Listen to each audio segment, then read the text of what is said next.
مساء الخير عليكم، عاملين ايه؟ يا رب تكونوا بخير. عايزه اتكلم معاكم في كام حاجه كده ما تعملوهاش في حالات الانفصال. اول حاجه، ما تخشوش في اي علاقه مع شخص بعد ما تبعدوا عن اي حد انتوا كنتوا معاه، لان ده هتبقى انتوا بتطحنوا قلبكم وبتطحنوا نفسكم، وكمان بتظلموا حد تاني ملوش اي ذنب انك انت اخده علشان تنسى بيه، او عشان تعوض بيه، او عشان تثبت لنفسك انك تمام او الى اخره. فما تعملوش الحركة دي تماما، ما تطحنش نفسك ولا تمرمط قلبك.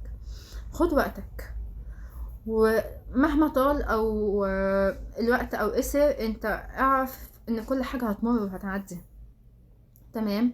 فخد وقتك، تعافى كويس، بطل.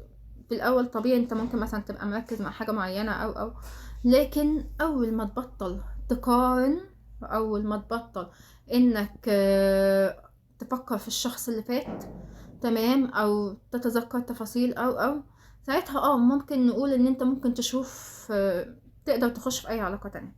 انما اللي ورا بعضه وعلى طول ده ما بيفتش، انت بس بتمرمط نفسك مش اكتر. تمام.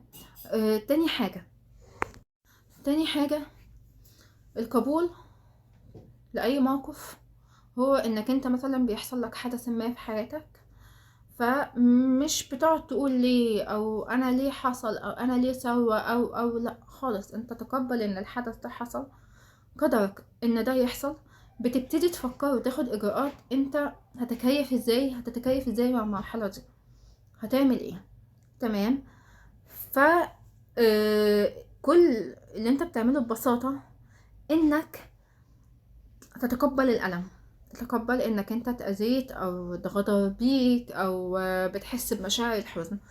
ومش معنى مشاعر الحزن انك تعمل بقى صياح بالزعل على السوشيال ميديا او كده، بس ايا كانت لو دي طريقتك في التعبير عبر.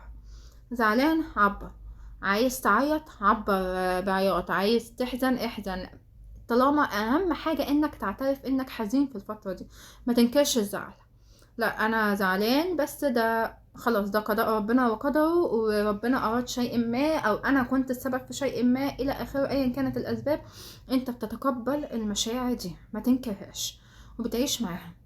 تمام.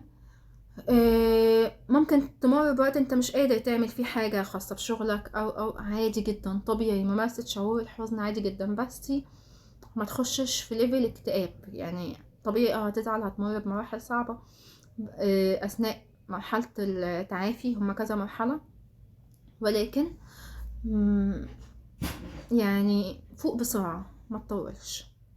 تمام.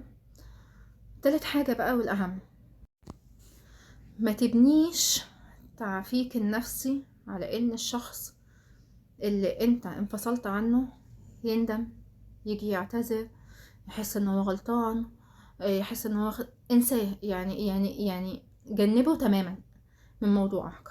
انت دلوقتي انت عندك مشاعر معينة، انت بتمر بتجربة معينة، مطلوب منك بس انك تتعافى منها، وتتعافى منها بنفسك. واعرف ان انت في المرحلة دي هتكتشف قوة في نفسك ومهارات وحاجات كتيرة جدا انت مكنتش تعرف ان انت موجود فيها اصلا. طيب لو فرضنا انك كنت غلطان، بلاش تأنيب الضمير، اعرف غلطك، ولما ان شاء الله بعد ما تتعافى لو جالك نصيبك او تخش في العلاقة اللي بعدها، ما تكررش الغلط ده. بسيطة. تمام. لكن انك تبني تعافيك النفسي على ان اللي بعد عنك يندم عليك او يحس ان هو اذاك او طب ما هو ممكن يكون ان هو اوجد لنفسه المبررات الكافية اللي خلته يحس ان هو يعني عملت ما بينه وبين الحقيقة حاجز، فمش هيحس.